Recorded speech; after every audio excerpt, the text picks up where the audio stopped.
कैमरे में बंद अपाहिज। लेसन 4, कैमरे में बंद अपाहिज। इस पाठ में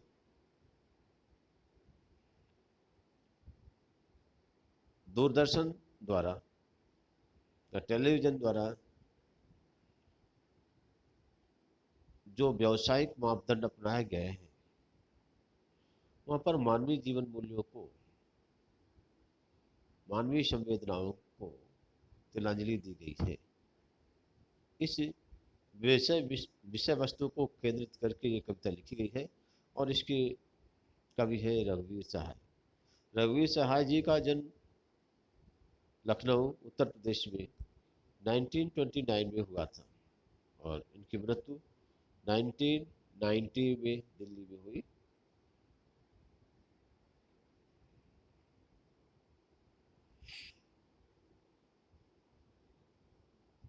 इस कविता का प्रतिवाद विषय क्या है, इस पर चर्चा करते हैं।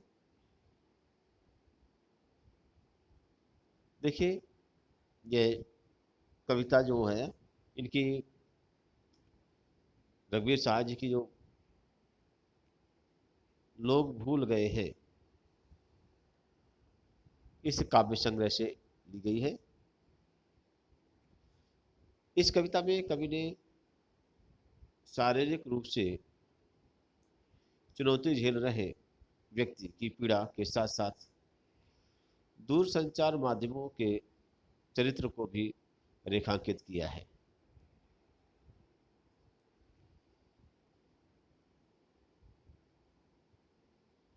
फिजिकली डिसऑर्डर जो होते हैं ने दिव्यांग बोला जाता है आज। उस दिव्यांग लोगों के पीड़ा जो होती है, उसे साथ में उनकी पीड़ा के साथ साथ दूर संचार विभाग, दूरदर्शन के द्वारा जो उनके साथ बर्ताव किया जाता है, उसका यहाँ पर चित्रण किया गया है।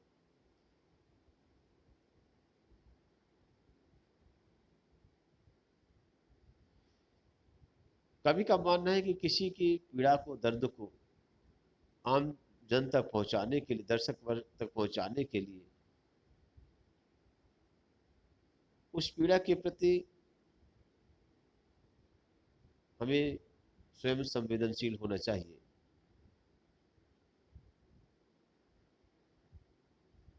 और दूसरों को संवेदनशील बनाने का दावेदार होना चाहिए। लेकिन आज विडंबना ये है, ऐसी स्थितियां आ गई हैं कि जब पीड़ा को पर्दे पर उभारने का प्रयास किया जाता है तो कारोबारी दबाव सामने आ जाता है और वहीं पर संवेदनशीलता की जगह संवेदनहीनता सामने प्रकट हो जाती है।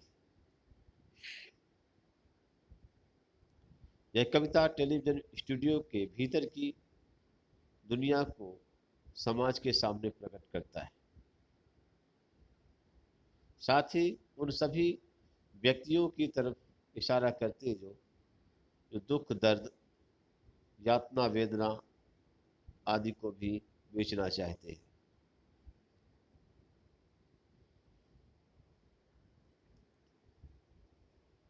इस कविता का सारांश कुछ इस प्रकार है। इस कविता में दूरदर्शन के संचालक, जो रिपोर्टर है, ये सभी अपने आप को शक्तिशाली बताते हैं, सामर्थ्यवान बताते हैं और दूसरों को कमजोर मानते हैं। वे शारीरिक रूप से अक्षम विकलांग लोगों को, जिन्हें आजकल दिव्यांग कहा गया है, से पूछते हैं कि क्या आप अपाहिज हैं।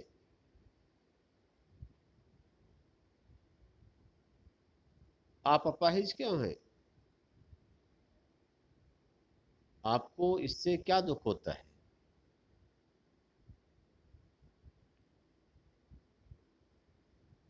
बताइए ना, जल्दी जल्दी बताइए।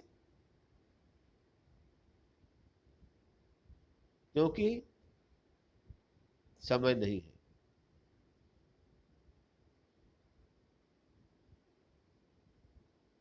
स्टूडियो में बैठा हुआ दूरदर्शन का जो प्रोग्राम संचालित करने वाला व्यक्ति इन सभी प्रश्नों के उत्तर भी अपने हिसाब से चाहता है। इतने बेढंगे और इतने सारे प्रश्नों को सुनकर वहां पर बैठा हुआ एक दिव्यांग, एक अपाहिज घबरा जाता है। अब यहाँ पर प्रश्नकर्ता स्टूडियो में बैठा हुआ वह रिपोर्टर है, एंकर है।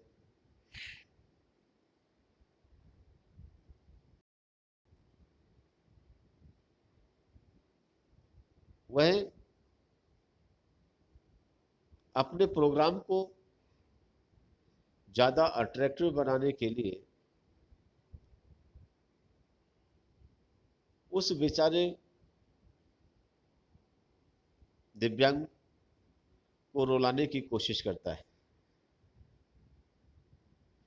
ताकि जो दर्शक वर्ग है, ऑडियंस है, उनके मन में एक करुणा का भाव पैदा हो, उसके प्रति सिंपैथी जागे।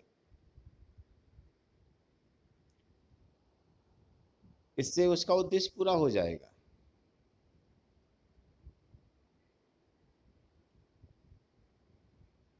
वह एंकर इसे सामाजिक उद्देश्य कहता है, लेकिन पर्दे पर वक्त की कीमत है,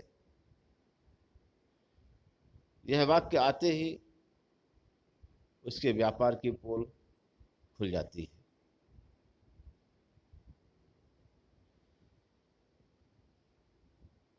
बच्चों, अब कविता पर आते हैं। हम दूरदर्शन पर बोलेंगे, हम समर्थवान, शक्तिवान, हम समर्थ शक्तिवान। हम एक दुबले को लाएंगे एक बंद कमरे में, उससे पूछेंगे तो आप क्या अपाहिज हैं? तो क्या आप क्यों अपाहिज हैं? आपका अपाहिजपन तो दुख देता होगा, देता है। कैमरा दिखाओ इसे बड़ा बड़ा। हाँ, तो बताइए आपका दुख क्या है? जल्दी बताइए, वह दुख बताइए, बता नहीं पाएगा। बहुत सिंपल फ्लैट अर्थ है इसका। केवल इसमें संवेदनाओं को ध्यान में रखना है।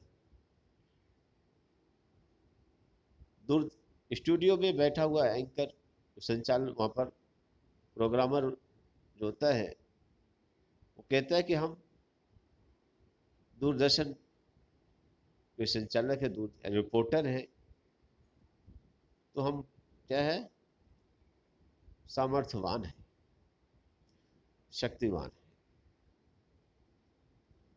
आमतौर पर हर मीडिया के जो लोग होते हैं अपने आप को सबसे ज़्यादा पावरफुल समझते हैं।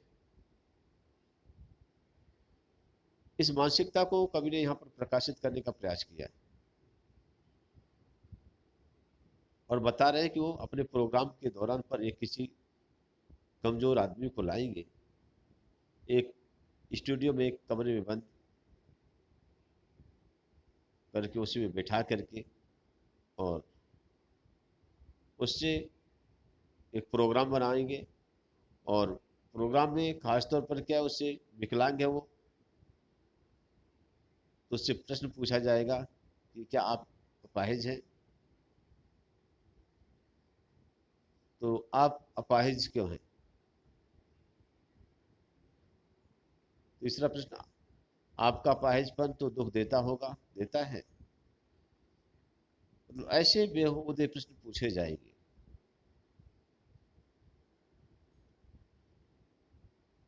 इसके बाद कैमरामैन से कहा जाएगा कि इनके अपाहिजपन को, अर्थात जिस अंग से इनको क्या है, ये विकलांग है, उस अंग को फोकस करो, पब्लिक ताकि देख सके कि वाकई कार्य इस तरीके से जीवन गुजार रहे हैं।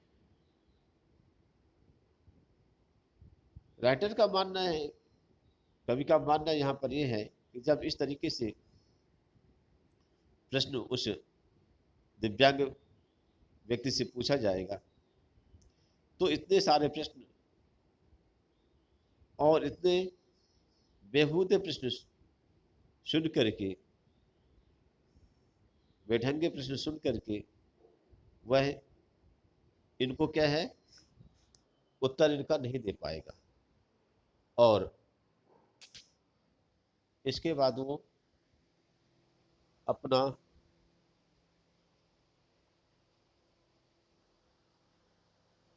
वो कोई प्रश्न का जवाब जब नहीं दे पाएगा तो प्रोग्राम बनाने वाला वहां पर प्रोग्रामर अपने प्रोग्राम बनाने में मस्त रहेगा।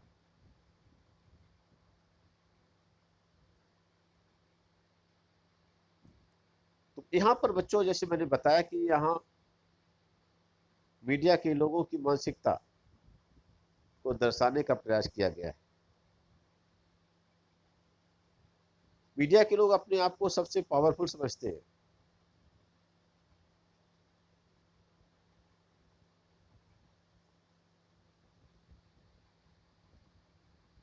अब ये एक बात आती है, कोई एक बंद कमरे में एक स्टूडियो, अपने स्टूडियो में, बंद कमरे का मतलब यहाँ पर एक स्टूडियो में एक कमजोर आदमी को बुलाएंगे।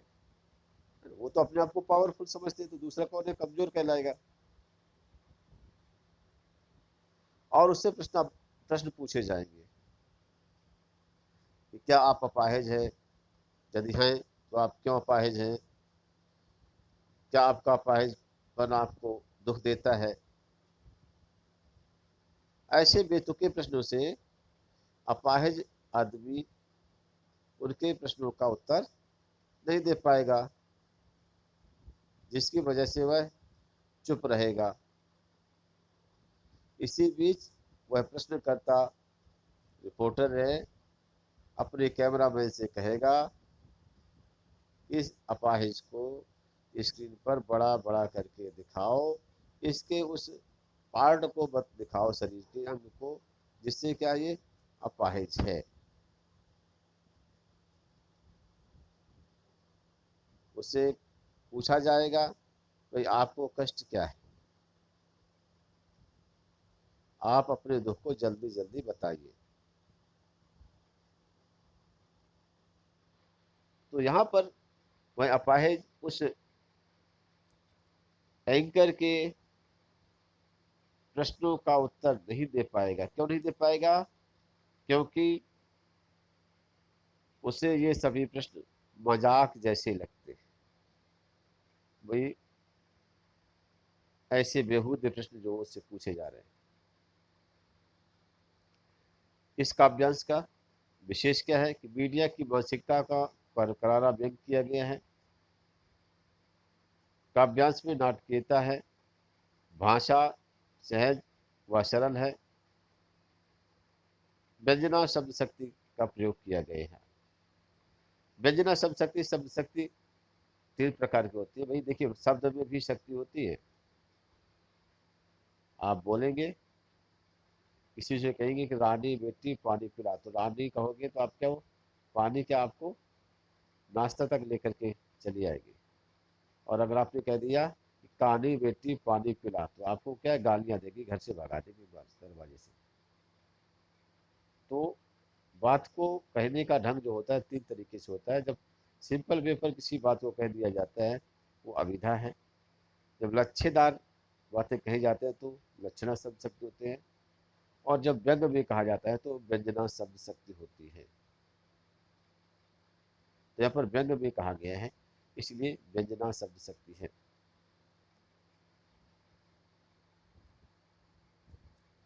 अब यहाँ पर हम दूरदर्शन पर बोलेंगे कि आए हम शब्द का क्या तात्पर्य है।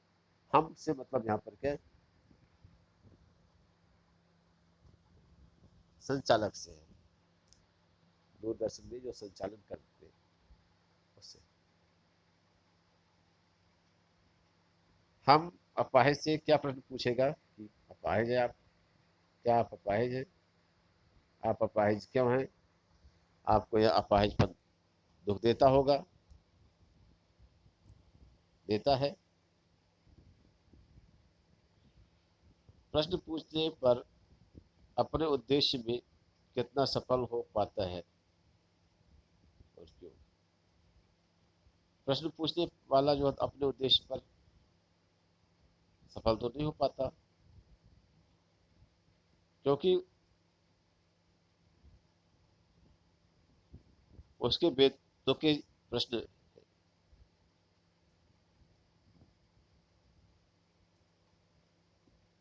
वह जो दिव्यांग व्यक्ति है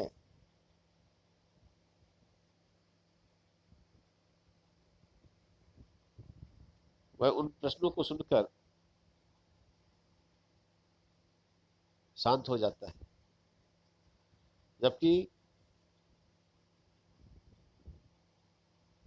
जो प्रोग्रामर है, प्रोग्राम बनाने वाला है, उसका उद्देश्य अपने कार्यक्रम को सफल बनाना है।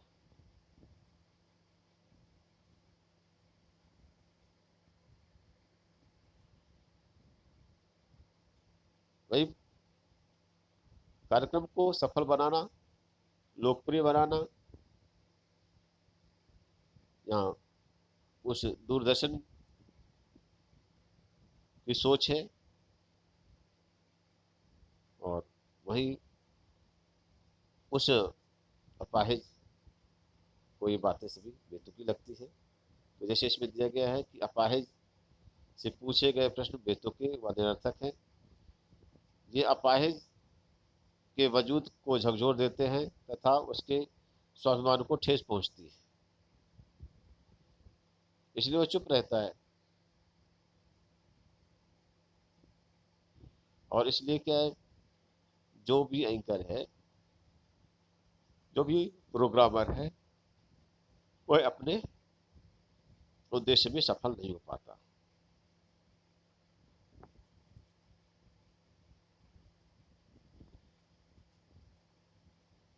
वास्तव में उसकी अपंगता का कारण यह है कि उसे अपंग व्यक्ति की व्यथा से,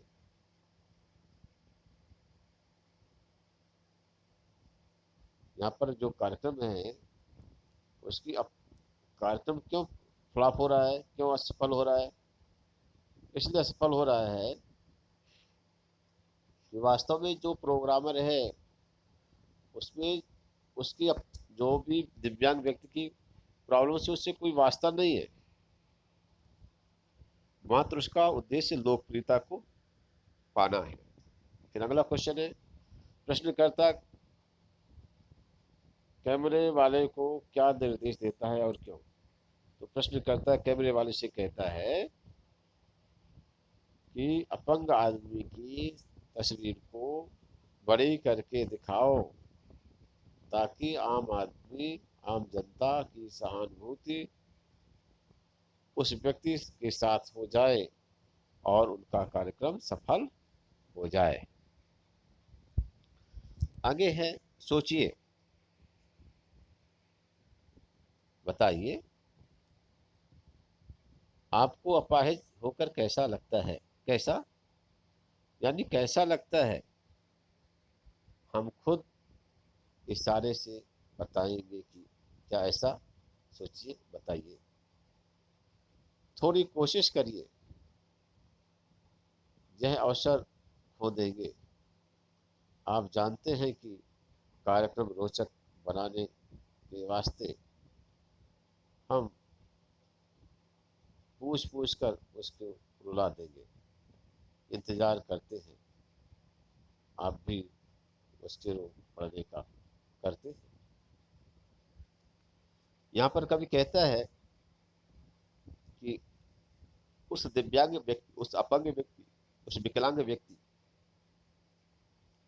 से क्योंकि वो प्रश्न का उत्तर नहीं देगा, तो उससे प्रश्न बुलवाना है, तभी तो कार्यक्रम क्या है वो सफल होगा। तो उससे वो कहेंगे कि सोचिए, और क्या करिए आप, मीडिया वाले लोग क्या कहेंगे, उस अपाहिज से कहेंगे, फिर से वे तो के प्रश्न करेंगे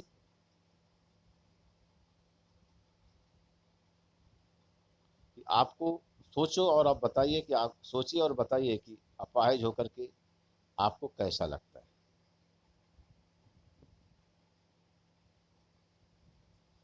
यदि वह नहीं बताएगा तो फिर प्रश्न पूछने वाला खुद कोशिश करके बताएगा कि मुझे क्या, आपको क्या ऐसा महसूस हो रहा है, क्या ऐसा महसूस हो रहा है, ताकि वो क्या है, सिर हिलाए, उनको अपना प्रोग्राम बनाना है,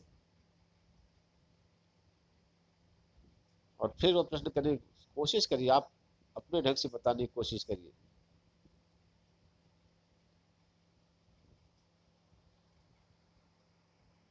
मीडिया वालों के सामने वह बेचारा नहीं बोल पाएगा।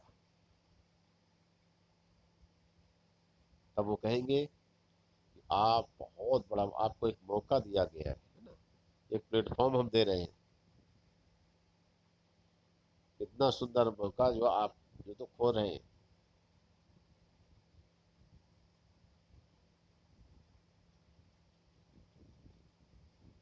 मतलब उसकी, यहाँ पर ये कह रहे हैं कि मीडिया वाले ये कहना चाहते हैं कि भाई आप अपनी पीड़ा को समाज के सामने रखिए,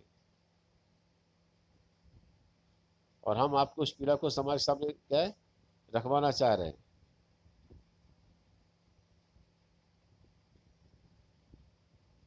और कवि कहता है कि मीडिया वालों के मन में क्या है, एक ही भाव है, उनका लक्ष्य एक है कि उनका कार्यक्रम रोचक बने, और इसके लिए वो क्या ऐसे ऐसे प्रश्न पूछेंगे कि वह दिव्यांग व्यक्ति क्या है, रोने लगेगा।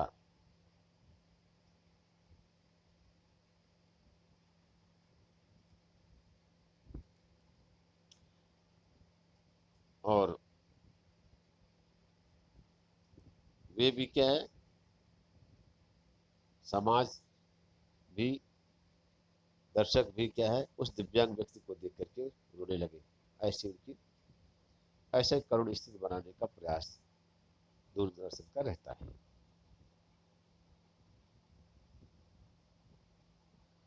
विशेष यहाँ पर कवि ने मानवीय संवेदनाओं के क्षीण होने का चित्रण किया है।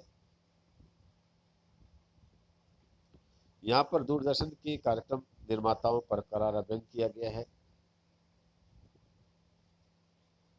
काव्य रचना में नाटकीयता तथा व्यंग है, सरल भावानुकूल खड़ी बोली है, अनुप्रास अलंकार और प्रश्न अलंकार है, मुक्तक छंद है। कवि ने दूरदर्शन के कार्यक्रम संचालकों की किस मानसिकता को उजागर किया है? कवि ने दूरदर्शन के कार्यक्रम संचालकों की व्यावसायिक मानसिकता पर करारा व्यंग किया है। वे अपाहिज के कष्ट को कम करने की बजाय उसे बढ़ा रहे हैं। वे क्रूरता की तमाम हदें पार कर जाते हैं।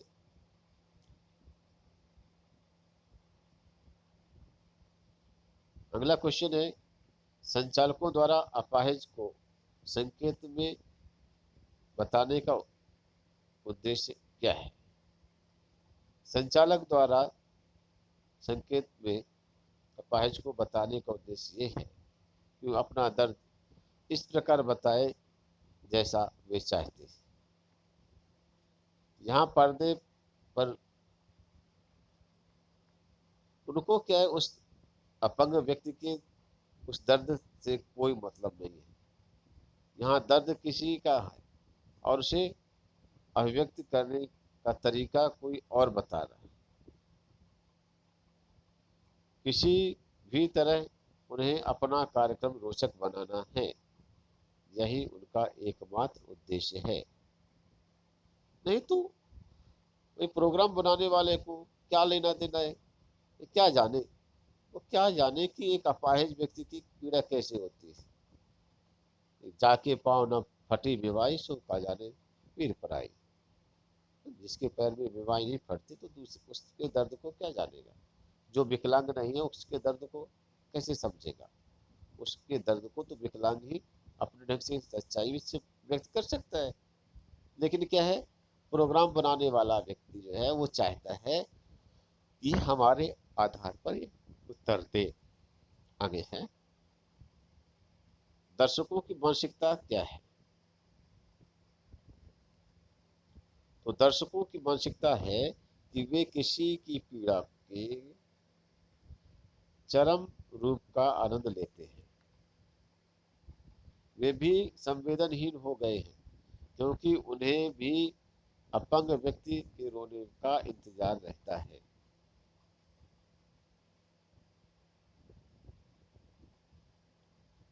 क्वेश्चन नंबर 4 है, दूरदर्शन वाले किन अवसर की अपेक्षा में रहते हैं? तो दूरदर्शन वाले इस अवसर की अपेक्षा में रहते हैं, अपेक्षा नहीं प्रतीक्षा में रहते हैं कि उनके सवालों का जवाब इस तरीके से दिया जाए ताकि कार्यक्रम सुंदर और रोचक बन सके। अगला, फिर हम पर्दे पर दिखाएंगे फूली फूली फूली हुई आंख को एक बड़ी तस्वीर, फूली हुई आंख की एक बड़ी तस्वीर, बहुत बड़ी तस्वीर, और उसके ओठों का वह एक कसमसाहट भी कसमसाहट भी। आशा है आप उसे उनकी अपंगता की पीड़ा मानेंगे। एक और कोशिश, दर्शक धीरज रखिए, देखिए हमें दोनों को एक साथ रुलाने हैं, आप और वह दोनों। कैमरा बस करो, नहीं हुआ, रहने दो। पर्दे पर वक्त की कीमत है, अब मुस्कुराएंगे हम। आप देख रहे हैं सामाजिक उद्देश्य से युक्त कार्यक्रम, बस थोड़ी ही कसर रह गई है। धन्यवाद।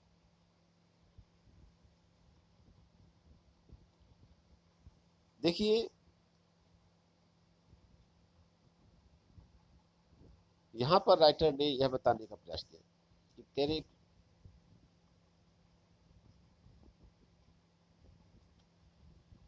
कवि यहाँ पर कहते हैं कि दूरदर्शन वाले उस अपाहिज व्यक्ति की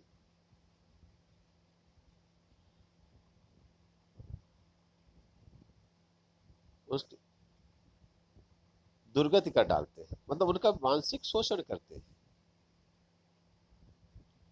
वो बेचारा बैठे बैठे क्या वहां स्टूडियो पर रोना शुरू कर देता है। उसकी आंखें क्या है, फूल जाती है, और जब फूल जाती है आंखें तो उसकी तस्वीर को बड़ा करके दिखा दिया जाता है। उसके होठों से जो ऐसे बेहूदे प्रश्न सुन करके जो अपमान और क्रोध की मनोदशा होती है, तो ओठ फड़फड़ाते रहते हैं, कांपते रहते हैं, बेचैन रहते कि क्या बोल दे, क्या कह दे।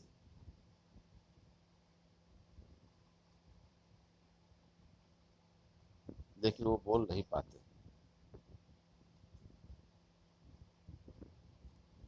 और उसकी इस मनोदशा को दूरदर्शन वाले कहेंगे कि देखो ये उसकी पीड़ा है।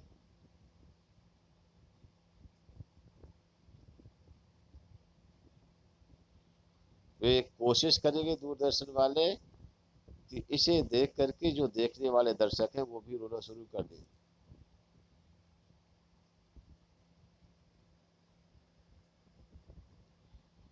और प्रोग्राम करने वाला स्टूडियो में बैठा व्यक्ति क्या है, दर्शकों से कहेगा कि आप लोग थोड़ा धीरज रखिए।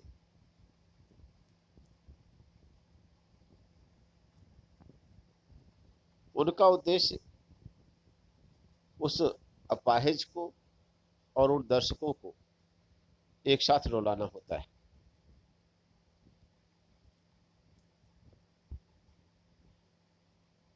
उसकी बस इस स्थिति में कार्य इतना रोना शुरू कर दिया जैसे उन्होंने, और दर्शकों में भी क्या है, थोड़ा सा देख करके, उसको रोता देख करके जो संवेदनाएं थोड़ी सी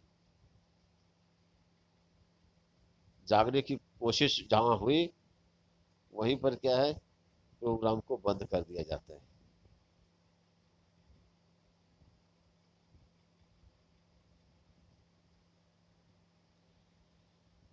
मतलब बैठे बैठे हो सकता है अपाहिज अपने अब दर्द को बताए,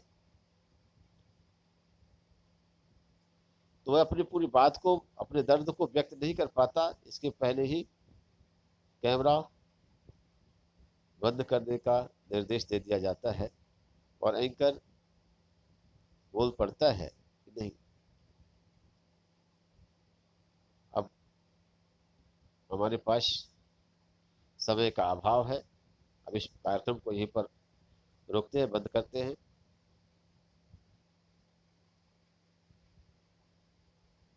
वहां पर बैठा, स्टूडियो पर बैठा वह दिव्यांग विकलांग व्यक्ति रो रहा होता है, लेकिन एंकर मुस्कुराते हुए बोलता है, आप सामाजिक उद्देश्य से भरपूर कार्यक्रम देख रहे थे, धन्यवाद।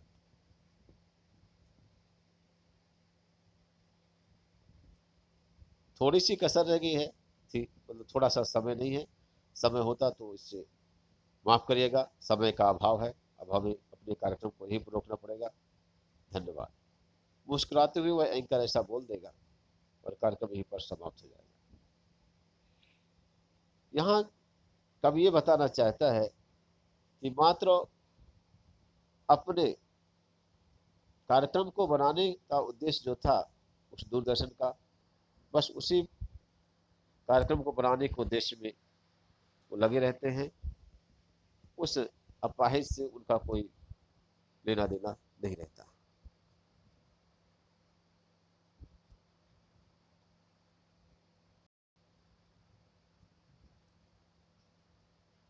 विशेष इसमें है अपाहिज की बेचैनी तथा मीडिया व दर्शकों की संवेदनहीनता को दर्शाया गया है। मुक्तक छंद है,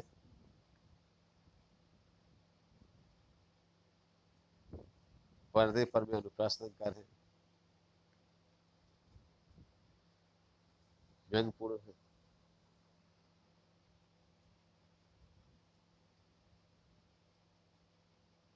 प्रश्न पहला है,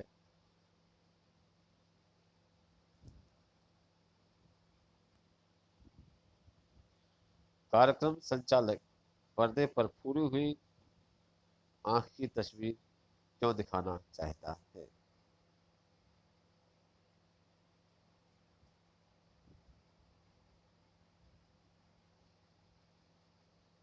देखिए, कार्यक्रम संचालक पर्दे पर फूली हुई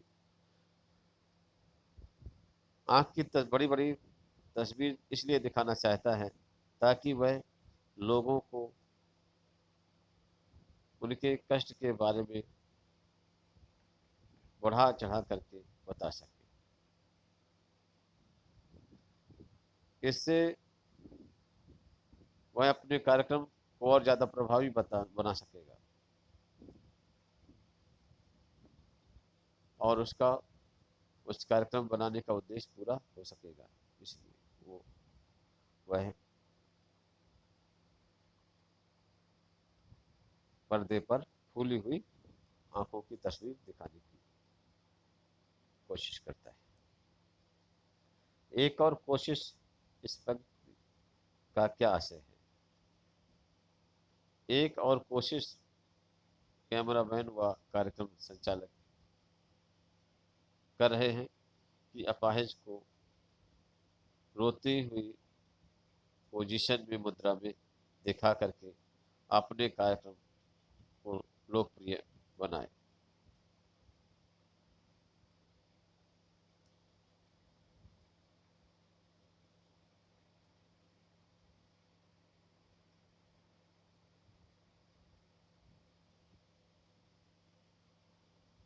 तो इसके बाद है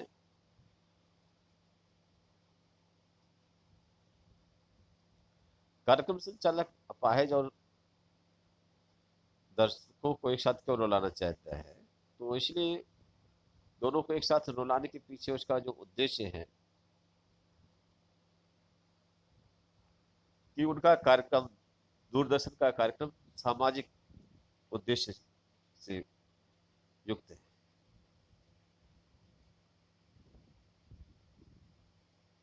कार्यक्रम रोचक बनेगा, लोकप्रिय बनेगा। इसलिए क्या है, वो चाहते हैं कि ऐसी पोजीशन स्टूडियो में बना दी जाए, ऐसे बेहूदे प्रश्न पूछते हैं कि सामने वाला क्या है, रोना शुरू कर, जब उसे देख करके घर में बैठे जो दर्शक हैं वो भी रोना शुरू कर दे। यह उसका उद्देश्य होता है। इसलिए वह क्या, दोनों को एक साथ रुलाना चाहता है अपने प्रोग्राम को ज्यादा सक्सेस बनाने को।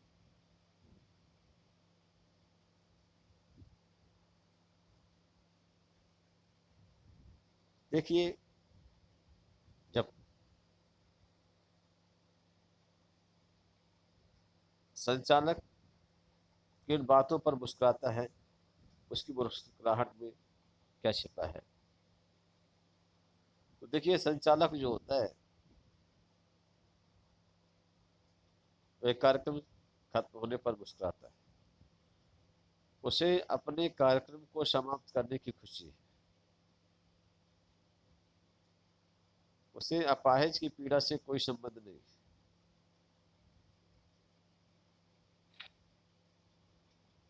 इस मुस्कुराहट में मीडिया की संवेदनहीनता प्रकट होती है।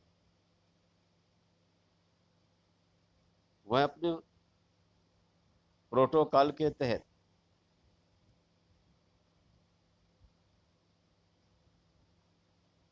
मुस्कुराता हुआ चेहरा सभी के सामने रखता है। वह भूल जाता है कि जिस स्टूडियो में जहां पर वो मुस्कुरा रहा है वहीं पर कोई रो रहा है।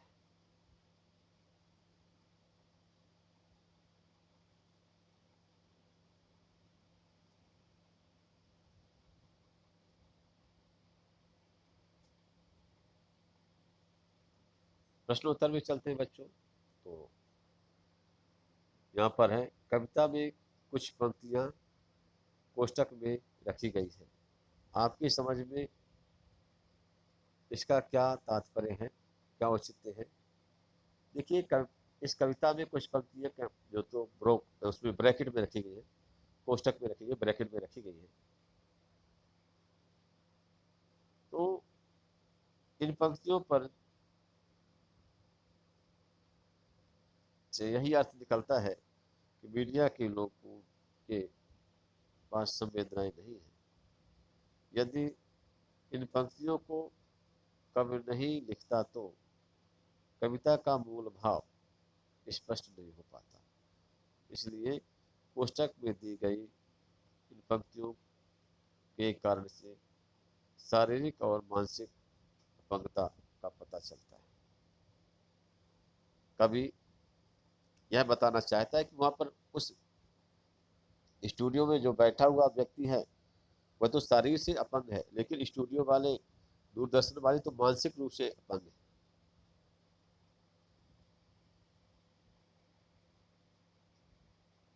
तो अगर एक कोष्टक में दी गई बातें नहीं होती तो उनकी मानसिक अपंगता का पता नहीं चलता। ये है।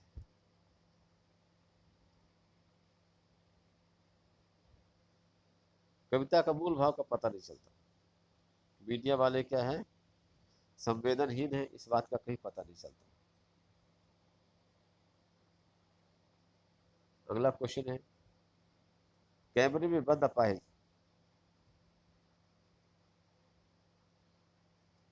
करुणा के मुखौटे पर छिपी हुई क्रूरता की कविता है, इसको बताना है। तो देखिए, यह कविता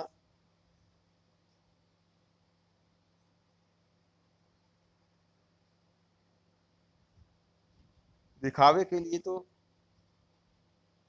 अपनापन है, लेकिन वास्तव में अपनापन नहीं, इसमें क्रूरता छिपी हुई।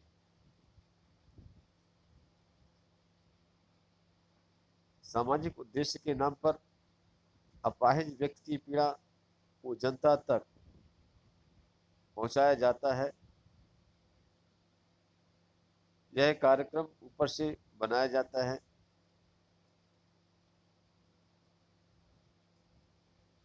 लोगों के मन में हमारे प्रति, उसके उस व्यक्ति के प्रति सद्भावना जागे, परंतु इसका वास्तविक उद्देश्य कुछ और होता है। संचालक जो होता है अपाहिज व्यक्ति की उस अपंगता को बेचना चाहता है। उसका उद्देश्य उस अपंग व्यक्ति की अपंगता बताना नहीं, बल्कि अपने कार्यक्रम को एक रोचक बनाना है।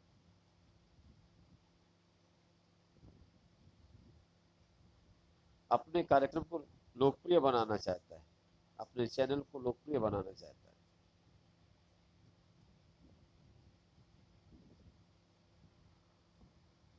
उसे उस अपंग व्यक्ति की पीड़ा से कोई लेना देना नहीं।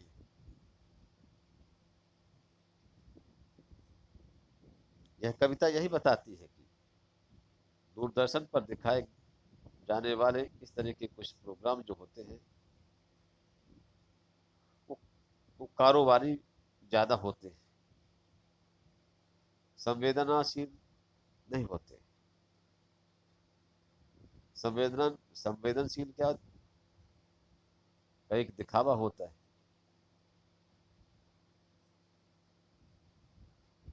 वास्तविकता में उसमें क्रूरता भरी होती है।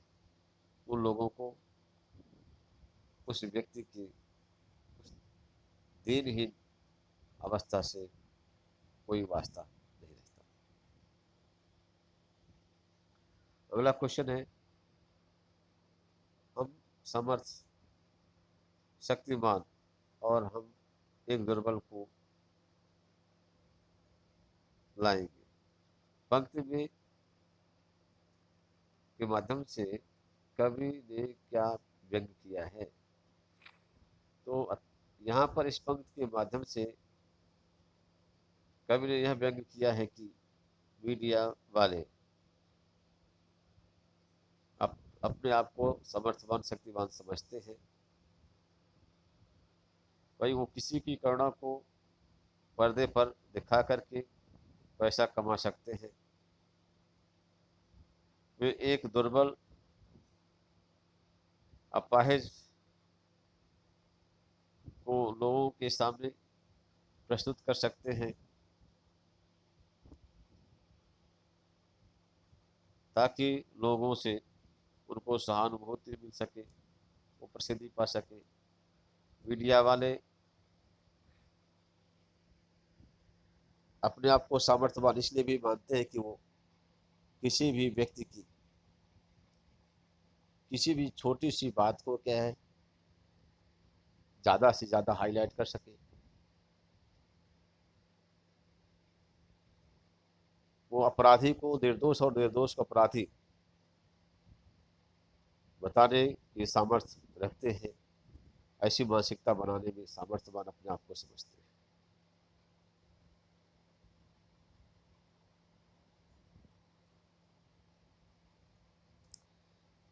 यदि शारीरिक रूप से चुनौती का सामना कर रहे व्यक्ति और दर्शक दोनों एक साथ रोने लगेंगे तो उससे पत्र यहाँ प्रश्नकर्ता का कौन सा उद्देश्य पूरा होगा। देखिए, कार्यक्रम संचालक या निर्माता का एक ही उद्देश्य होता है कि अपने कार्यक्रम को लोकप्रिय बनाए, ताकि वह धन भी कमा सके और अपनी प्रसिद्धि भी कमा सके। इस उद्देश्य की पूर्ति के लिए चाहे उसे किसी भी तरीके को अख्तियार क्यों न करना पड़े, वह अपनाता है। कविता के आधार पर यदि शारीरिक रूप से चुनौती का सामना कर रहा व्यक्ति और दर्शक दोनों एक साथ रोने लगेंगे तो इससे सहानुभूति बटोरने का संचालक को अच्छा मौका मिलेगा और उसका उद्देश्य पूरा हो जाएगा। तो समाज उसे अपना हितैषी समझने लगेगा तथा इससे उसे धन व पैसा दोनों मिलता है।